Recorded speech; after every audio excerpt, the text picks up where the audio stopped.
Okay, welcome to the Fantasy Football Happy Hour. We're going to do a little bit of a draft recap here. I'm Jay Croucher. Naturally, we've got Matthew Berry at home, Connor Rogers in the Cris Sims barn, fresh off his marathon draft day. We're going to start off with some loves from the draft and then conclude with hates. But let's start off, Matthew, with you. Who is your biggest love out of tonight? Ashton Jeanty. I mean, let's be clear. Wherever he landed, he was going to be a fantasy superstar. But going to Las Vegas, right, where his running back competition is McCormick and Zamir White, and playing for Pete Carroll, we know he loves to run, Marshawn Lynch, etc., and Chip Kelly. Remember, guys, Chip Kelly, when he was a head coach in the NFL, 4 different years, 3 of those years, he was top 7 in terms of running back rush attempts. Those two guys love to run the ball. Jeanty's a true 3-down back.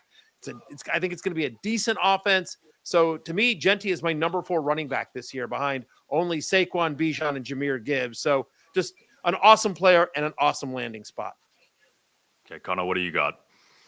Listen, great for Bryce Young, right? You walk away round 1, and now you have somebody that is a contested catch king in Tetairoa McMillan. And the Panthers, they held this really close to the vest throughout this process. It felt like defense. We were at Jalen Walker. We were at Mason Graham. We were at all kinds of defensive players, and it kind of left somebody like me sitting there going, man, continue to help the young quarterback that improved down the stretch to keep building his confidence that took a turn in the right direction last year. A guy that does that for his quarterbacks is Tetairoa McMillan. He's somebody that you could just rely on. You could throw it to him when he's not open, and he makes your red zone passing game so much better. So this Panthers offense on paper now looks so much better by landing one of, I thought was the best wide receiver in this draft if you don't count Travis Hunter, and has a unique skill set, reminds me so much of Cortland Sutton. So Bryce Young ends up a big fantasy winner because of that. And, you know, the other thing I'll just say very quickly on that, Connor, is that we've seen this with Dave Canales. Now, obviously, different wide receivers, but when he was in Tampa Bay, Mike Evans, Chris Godwin, both very effective fantasy-wise. His offense can support 2 fantasy-relevant wide receivers. So Xavier Legette, who came on towards the end of last year. You've also got Thielen there, but I do think McMillan and Legette suddenly are pretty interesting building blocks for the quarterback Bryce Young. Yep, that makes sense. Particularly, Connor, because it really seemed like they were going to go defense at number 8. So to go offense and then to get, to your mind, the best wide receiver in the draft, if we're not including Travis Hunter, is a massive boon for Bryce Young. Speaking of Travis Hunter, he is the big winner for me. I think that just the fact that he ends up with Trevor Lawrence instead of the 2023 Comeback Player of the Year, who was Joe Flacco. For those who don't recall, it wasn't Damar Hamlin. He didn't end up winning that award. But the fact that Hunter gets to go to Jacksonville with Trevor Lawrence to be paired with Brian Thomas Jr., and the fact that he has someone, another elite weapon as well to alleviate defensive coverages and to get the better quarterback. I think that's a huge result for Hunter. Connor, do you think that he will be used as a predominantly a wide receiver? What kind of percentages do you think we might see in Jacksonville off the top of your head? Yeah, Jay, it feels like this is one of the landing spots where offense will be, primary. That's the most important part. Now, I think he's going to truly play on both sides of the ball because you look at the price they gave up to get him. It almost felt like trading the draft capital of 2 premium players for 1, but that's what Travis Hunter is. So you feel good about it. So I'm curious what the defensive usage is going to be, but I think what I feel good about is I don't think any of that is going to limit how much wide receiver he's going to play. I think they want to be an explosive offense. They want to bring out the most in Trevor Lawrence.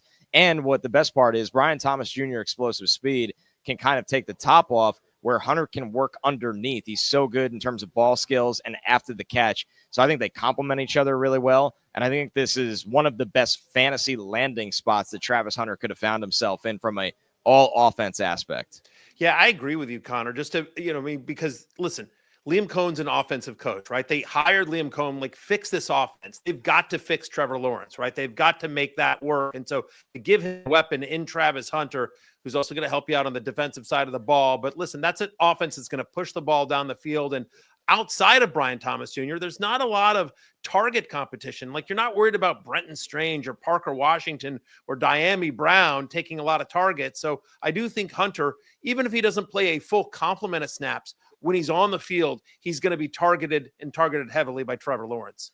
Indeed. Okay, let's jump to the hate side. Matthew, kick us off. Who didn't you like this draft for? Honestly, Tyler Warren.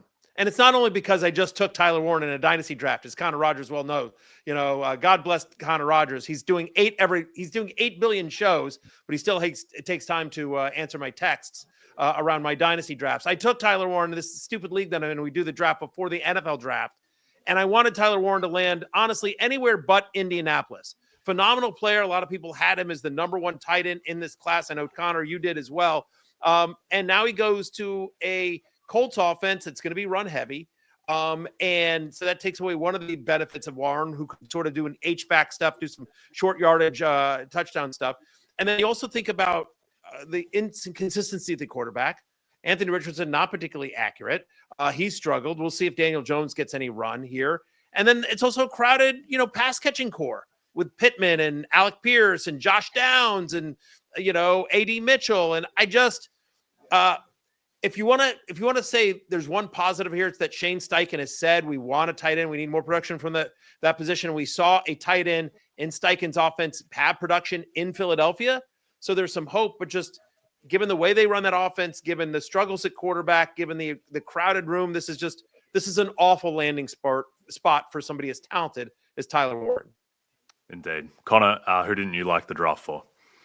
Unfortunately, I'm feeling for CJ Stroud right now. This Texans offensive line needed work going into round one. They walk out of the draft without solving any of that right now. And it's not that I hate the trade down. They only got 2 third-round picks to move out, by the way. It's that the offensive line board didn't really break great for them. I think they were fans of Tyler Booker. Donovan Jackson went the pick right in front of them to the Vikings. This is a group to me, and now there's a lot of guard depth on day 2 of the draft, so maybe this take looks foolish 24, 30 hours from now, but I was hoping they were going to get a premium offensive lineman. There was some chatter that they can move up for one. Once again, the board didn't break great for them. They traded Laramie Tunsil in the offseason. What was the problem with CJ Stroud last year, guys? He was pressured a lot, and he lost his confidence and became an erratic thrower. What's the problem as we look at it on paper right now? The same exact thing. Yeah, that makes sense. It's funny because 12 months ago, it really did seem like CJ Stroud and the Texans were going to run that division for the foreseeable. And even though they won it, the fact that now the top 2 picks in the draft in Cam Ward and Travis Hunter both find themselves in the AFC South, that is going to help make that division competitive for a long time. My loser or my hate is Najee Harris, who I like to bring up on every show where possible. Yeah, the draft for me, it was all about Najee Harris. He was the big story. Yeah, people talking Travis Hunter and Tyler Warren. Najee Harris was the big story. Big loser because of the Omarion Hampton pick. Naturally, looked like Najee Harris could find himself in a J.K. Dobbins, perhaps even a souped-up version of J.K. Dobbins from last year, who, had he not done his MCL against the Ravens, was on pace for a 1,200-yard, 11-touchdown type of season, huge fantasy asset. But now Najee, the fact that he has to share that backfield, and also I don't think it's a great landing spot for Omarion Hampton either, just because of Najee Harris's presence there. So kind of 2 losers there. Could have gone with Omarion Hampton technically, but I wanted to give Najee a bit more screen time. So he is my hate, Matthew. Yeah, which is fair, by the way. Listen, Najee's on a 1-year deal. So I think dynasty-wise, it's actually going to be great for Omarion Hampton, because after this year, he's going to be the main guy in a run-heavy offense. But the issue here is not only the fact that Najee Harris is there, but the Chargers don't throw to their running back. They were 31st in pass and running back target share last year. Like, there's only one team that threw the ball to the running backs less than the Chargers did. So now you've got Najee's going to get work. One of the, there's not a ton of positives to Najee, but one of those positives, Jay, is that he shows up.